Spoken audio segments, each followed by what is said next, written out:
Hi guys, Charlie Black 20 back again with a promised book review of Sword Art Online Progressive Volume 1, Part 1, Aria of a Starless Night.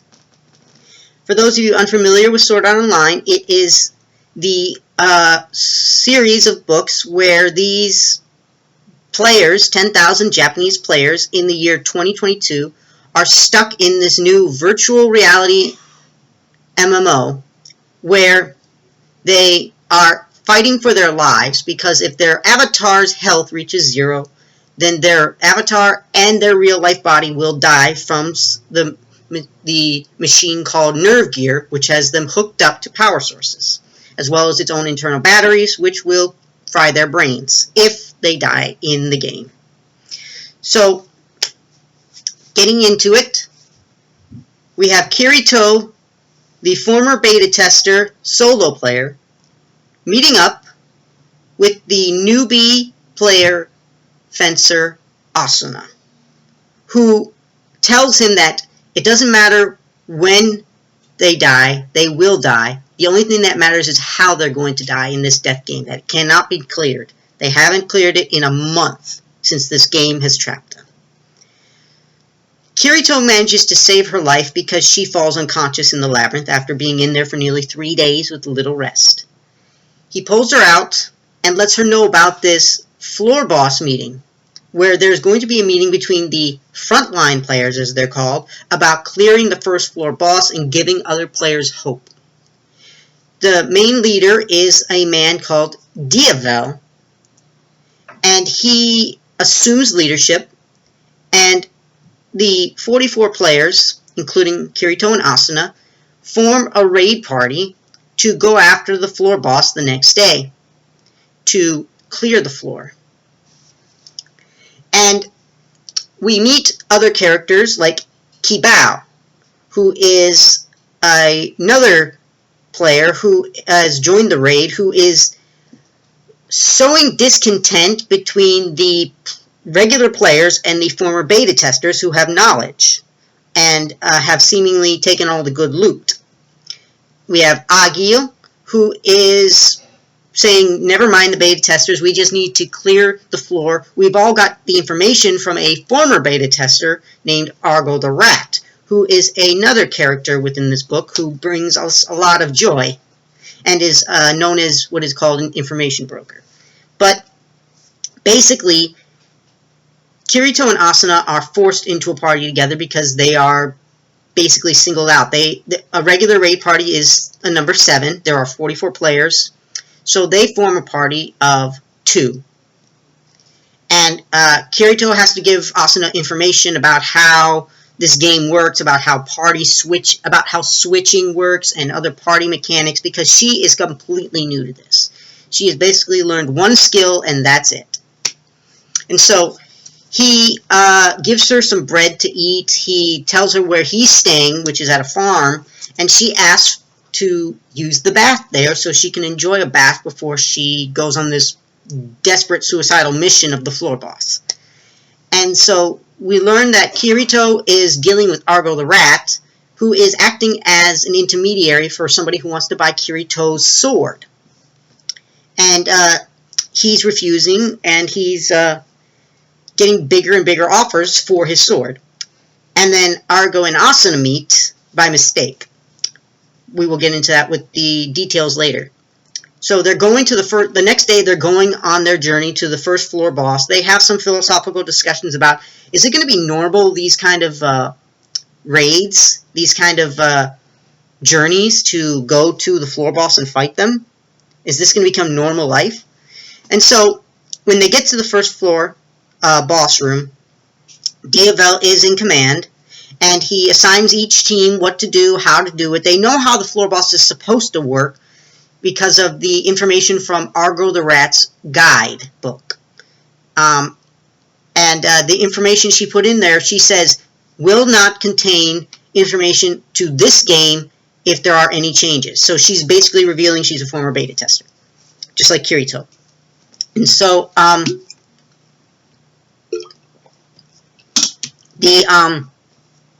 the raid goes almost exactly as the book says.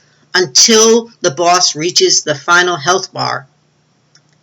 And then it changes the game.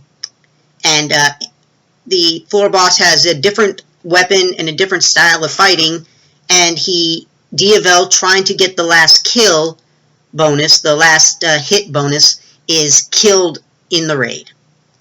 And he basically gives Kirito an indication that he was a former beta tester as well, and that he needs to kill the boss.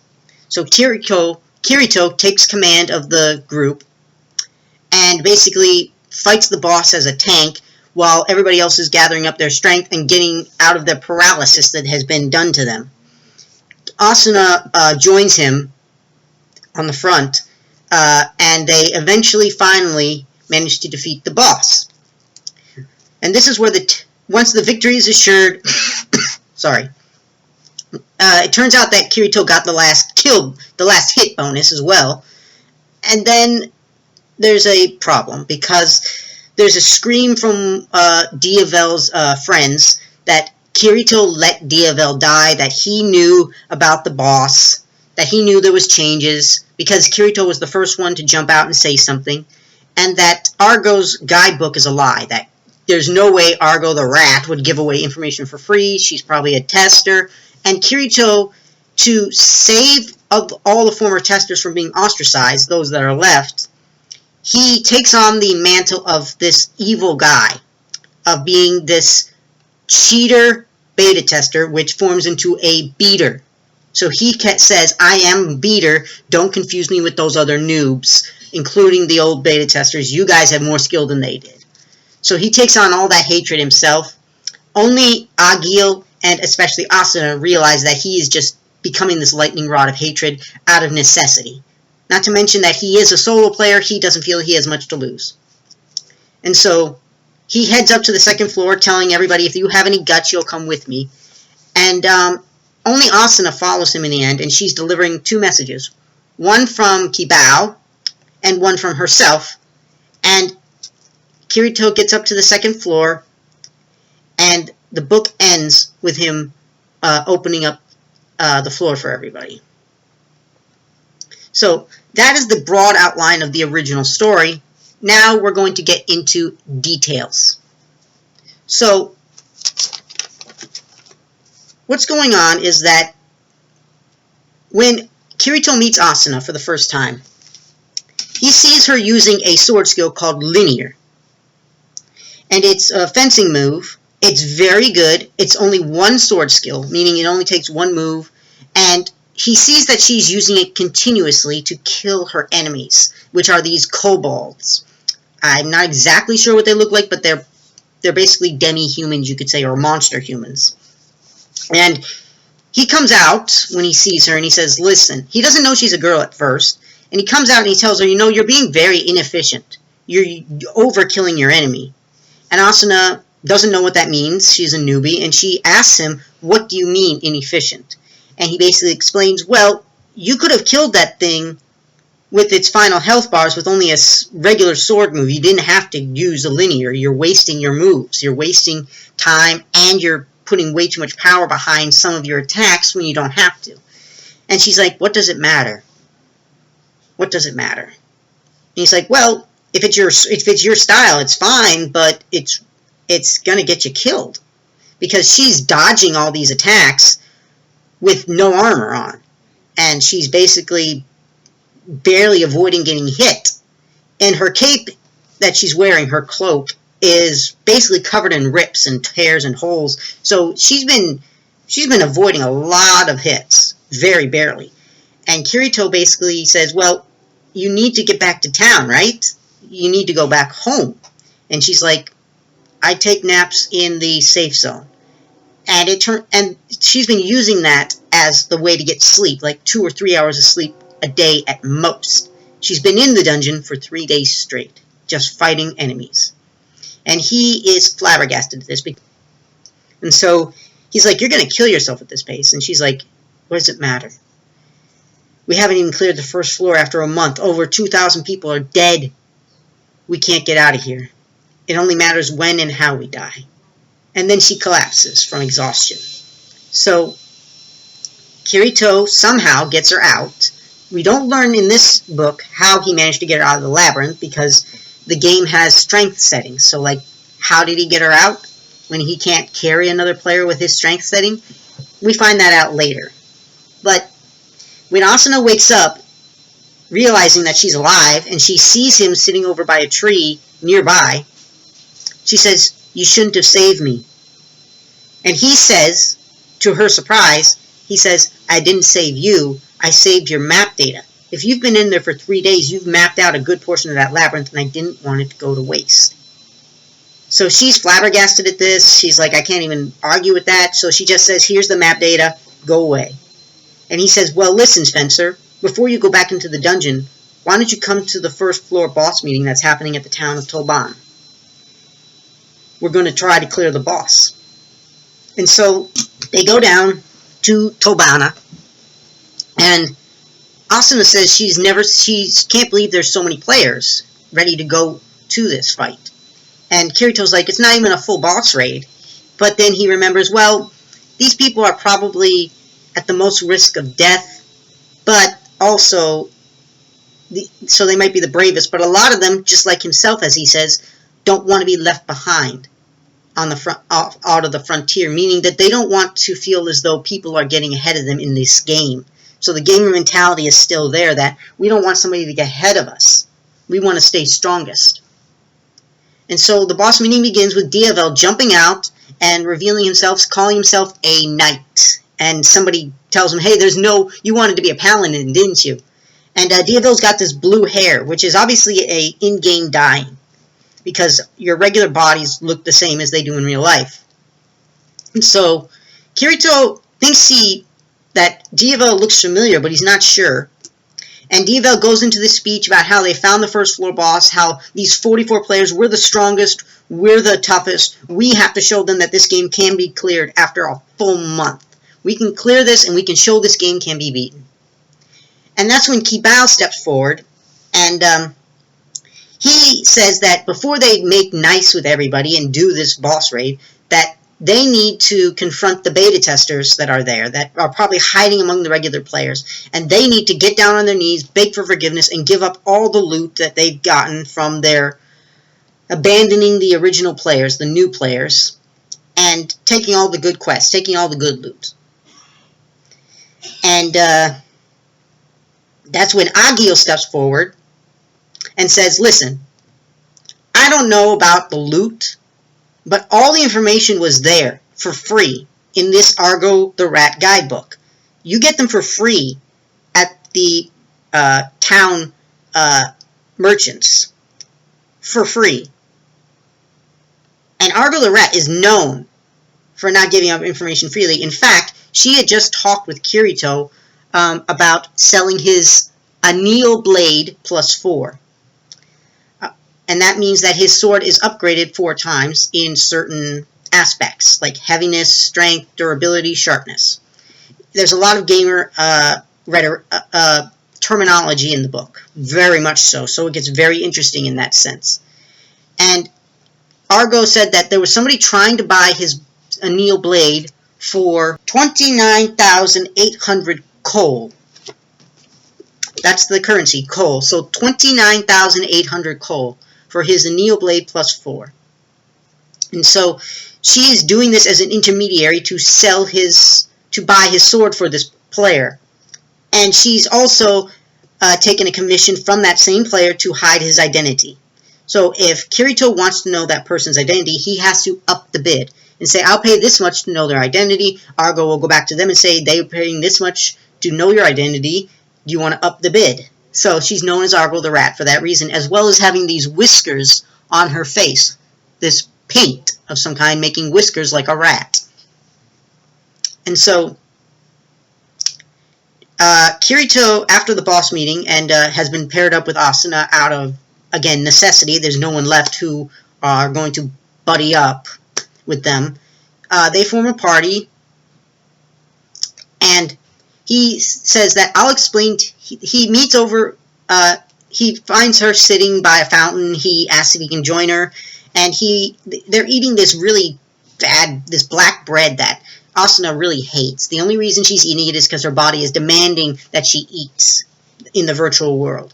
Like every day there's this feeling of hunger that you need to satisfy, no matter what. And so Kirito pulls out this jar, and it turns out to be cream, and he says, I put this on the bread and I eat one every day. Here, you use it. And so she does. She puts this cream on it, and we see in the movie how she reacts. In the book, it's pretty similar, that she just gobbles it all the way down right away, and she's embarrassed, so she says thank you. And he says, well, I can tell you the secret to the quest to get more cream. And she thinks about it, but then she says, no, I'm not here to eat good food. I'm here to stay as I am, to be myself in this game of death, and not just cower in the town of beginnings for the rest of my life in this game. So she had taught herself one move, bought a bunch of iron rapiers, which are basic fencing tools, and had gone into the dungeon for 2 weeks, and again 3 days straight till she lost consciousness. So Kirito is saying, I'm sorry, it's my fault that this is happening. And he can't even continue talking. She gets up and says, listen, if we make it through this first floor boss raid, you can tell me what you were going to say then. We come to the next day. Diavel, Kibao, Agio, and all these different people of the raiding party, again, there's 44 of them. It turns out that they decide to be grateful for the guidebook that Argo is providing, again, free of charge. I'm sorry. We go to Kirito, still dealing with this mystery bidder, trying to buy his sword. And he is just so stunned when he learns that they're willing to pay even more money, which was 39,800 coal. So another 10,000 coal just for his Aneo Blade plus 4, which Kirito says you could easily get a much better one. You could easily get a weapon of the same kind of caliber of this blade for far less. And so he says, listen, I'm going to pay you a little bit more to find out who this mystery bidder is. And it turns out that Argo's able to reveal this information. The guy says, I don't care if you know who I am. It turns out that the mystery bidder is Kibao, the guy who's against the beta testers. And Kirito is stunned to learn this. And the reason he learns about this is that Argo the Rat had come back with an offer, and Kirito had come to the farmhouse he was staying at after Asuna had learned that there was a bath there. She is very embarrassed, but she asks if she can use his bath because he has rented out the entire second floor of the farmhouse, which means nobody else can rent it for 3 days. So she asks for permission to use it, and she's taking a bath while he's meeting with Argo. And he doesn't want Argo to find out that Asuna's there because, well, he doesn't want her selling that information because she will sell almost any information. I think there's only the one piece of information she won't sell is who are former testers, even though everybody suspects she is. And so Argo actually asks to use the bath for a minute, to freshen up a little. And there's a large scream, a big splash, something comes out of the bathroom, and then Kirito's memory goes blank from that moment on, as it says in the book. Anyway, they get ready to go on this expedition to fight the floor boss. They march through this labyrinth, and Asuna starts asking questions like, do you think is this what it's like in real games, where they are marching off to battle and talking and having conversations? And Kirito's like, I wish. No, it's usually like on a council, and it's moving really fast. There's very little talking. And so they get to the boss room, and Kibao confronts Asuna and Kirito and basically tells them, you're going to take over the leftovers of the boss sentinels, the boss minions. So the boss is going to spawn a bunch of minions, 3 at a time, for them to fight as a team, while the rest of the party goes and fights the boss himself. And they're following all the information from the book guide that Argo gave out. So the boss fight goes exactly as it's supposed to go for a while. We see Asuna. She has been given a new weapon by Kirito called a wind fleuret, which is also a rapier. Much better than her iron rapier. And he's shown her some new moves, shown her how to make best effective use of her sword skill as well as regular skills. So she's much more efficient in what she's doing in the fighting. And she also sees just how powerful Kirito is. Like, she knew he was powerful, but now she's seeing that he's on, like, a different level. Because she has never seen such precision, such strength in this game so far. So she is wondering who Kirito really is. And then the Kibao, when the boss gets down to its final health bar, when it's supposed to change its fighting style, Kibao again confronts Kirito and says that, I know all about you. You were that kid in the beta test who was always scoring the last hit bonus, the LA.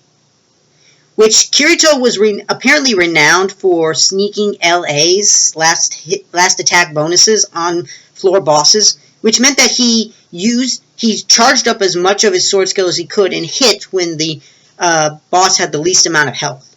He was known for that in the beta test. And the only person who would know that is another former tester. And Kibao says that somebody put the squeeze on the rat, meaning that somebody got the information from Argo, which is a total, there's no way, Kirito knows that didn't happen. He knows that. But he does start thinking, what if Kibao wasn't the one trying to buy my sword? What if he was another intermediary, another middleman between the buyer and Argo? So I couldn't have known who the buyer was, even if Kibao revealed himself. And he looks over at Diavel, the leader of the boss raid, who is, at this point, starting to fight the boss in his final stages. And that's when Kirito realizes, wait a minute, it's gotta be Diavel. Diavel was not only trying to keep me away from the main boss, so he could score the LA, but he was also trying to make himself stronger by getting it himself.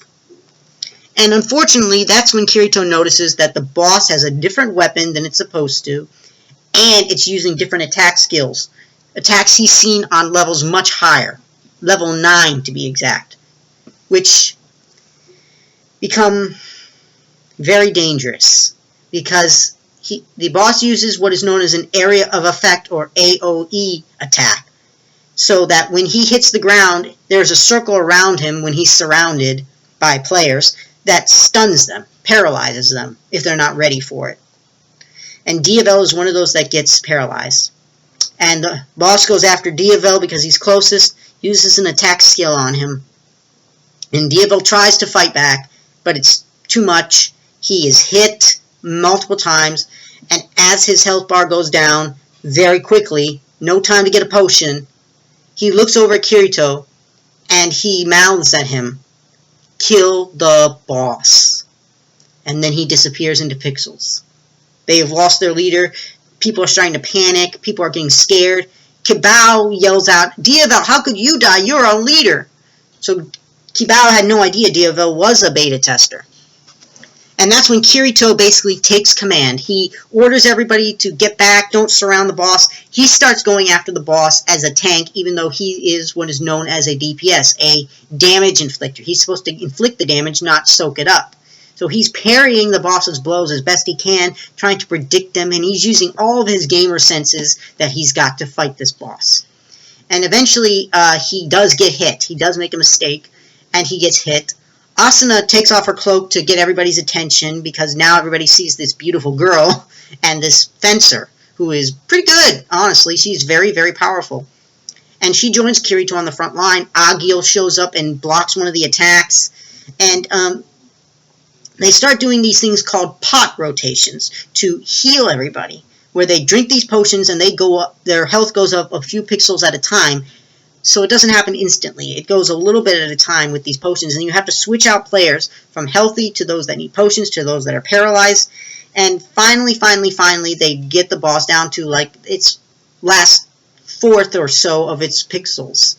And somebody makes a mistake, steps in behind the boss, and that makes it seem like he's surrounded. He uses another AoE effect, and Kirito jumps up, uses a sword skill to stop this, and then he and Asuna go in for the kill. And finally, Kirito gets the last attack, which is what he said to Kibao. I'm going to get the LA on the boss. That's what I'm going to do. And he does. He gets the last attack. He also gets the bonus equipment, the bonus power up, the bonus experience.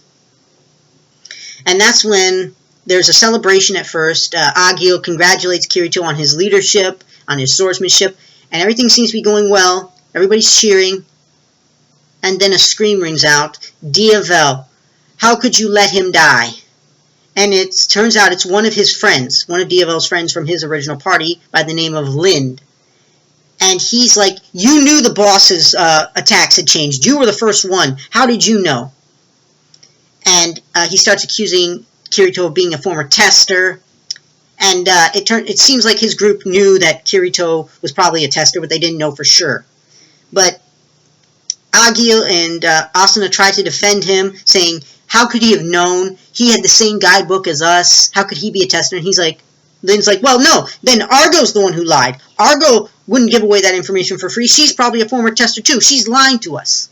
And that's when all this hate and anger that's been directed, that has been festering on all these people because of what they're in. These are people who are stuck in a death game, who are not expecting this. And they look at the former testers, and they see somebody they can blame. And in fact, Kirito had asked Argo to get him some information on how many testers were still alive in the game after a month. And about 800 of the former testers from the original Sword Art Online beta test, about 800 out of the 1,000 had gone into the game. And it turns out that out of those 800, 300 have already died within the month. So, percentage-wise, the death toll among the new players in the game would have been 18% out of the 1,800 already killed in the first month. But the death rate for testers, former testers, was closer to 40%. So Kibao is blaming 300 of the dead players for holding back on loot and holding back on information. The same as Lind is now doing with Argo, saying she's lying to us. She's the one who did this to us. And Kirito realizes this is going to put Argo in danger. It's going to put the other former testers in danger because there's going to be a lynch mob after all these people if they figure out that they're testers. So that's when Kirito does what he feels is necessary, which is he starts laughing. He starts making fun of the former testers, saying they were all noobs compared to you guys. You guys are more powerful than them, and you've only been here a month. I reached floors that nobody else could. I know more than any information broker like Argo. She may have been fast. She may know information, but I know way more. And I'm going to use it for my benefit. And everybody starts calling him a cheater, a tester, a beta tester, and that forms into this word, a beater. And Kirito pretends like, oh, great, a beater, I like that. Just don't confuse me with those former testers. And of everybody there, only Agio and Asuna really understand what he's doing, becoming this, as I said, lightning rod of hatred for all the former testers. So now it's going to be all the old players, the former testers and the new players, versus these selfish beaters. So a handful of individual testers who are beaters, whereas the rest of them are just like everybody else. And he heads up to the second floor, telling them, if any of you are brave enough, you can follow me. And he reaches the top of the stairs, or at the doors, and he hears footsteps behind him, sees that it's Asuna, and says, I told you not to follow me. She says, no, you said if we had guts, we could come with you. And he's like, oh yeah. And she says, I have two messages. One from Kibao and one from me. And the message from, from Agio and Kibao. I apologize. Agio says we should tackle the second floor boss too. And Kibao, I'm going to do this verbatim. Ya saved my ass this time, but I still can't get along with ya. I'm going to do things my way to beat this game, ya hear? It's using a Kansai accent, so like a country accent. So, that's where we reach the end of the first floor. Kirito gets a message, an instant friend message from Argo. Which, he's only got 2 friends on his list. He's got he's got Argo and Klein. And he hasn't gotten a message from Klein in a while. So Argo sends him a message saying, I owe you one big time for this, Kirito. The price one free piece of information of your choice. And he gets a thought, and he writes back, why the whiskers? Because she had said, if you ever pay me 100,000 coal, I will give you the answer. So, that's the end of book 1. We get all this information about the social politics going on. We get all this information about the numbers of people who have died. And basically, Kirito is a solo player who is just trying to survive. But when push comes to shove, he's not going to abandon anybody if he can help it. He still feels great guilt over leaving Klein, but he's trying to move past that in a way. Like he's trying to bury himself in the game as a solo adventurer. And the reason he stuck around Asuna is because he says he can see her being the leader of a guild. That she has potential he has never seen before. That she is different from other players she has seen. That she has a potential to be something that nobody else in this game could be. A powerful swordswoman. And again, we get all this gaming terminology. We get the switch. We get pot rotation. And we also get how upgrading your weapons works, at least a little bit. There's a lot of social politics going on in the game right now. That there are people blaming the former testers for being greedy, for being selfish. There's a lot of people who are angry at this game. There are people who don't want to be left behind in the front lines of the game. And Kirito, again, he's been a gamer most of his life. He was a former tester. He's become a beater to protect other testers. And again, he sees potential in Asuna the Fencer. So, that's where the first part of the book ends. The next part will be an interlude story on the second floor, and then the second floor itself, including the floor boss. But that's this video for today. I hope you like, share, and subscribe. So take care, my friends, and have a great day.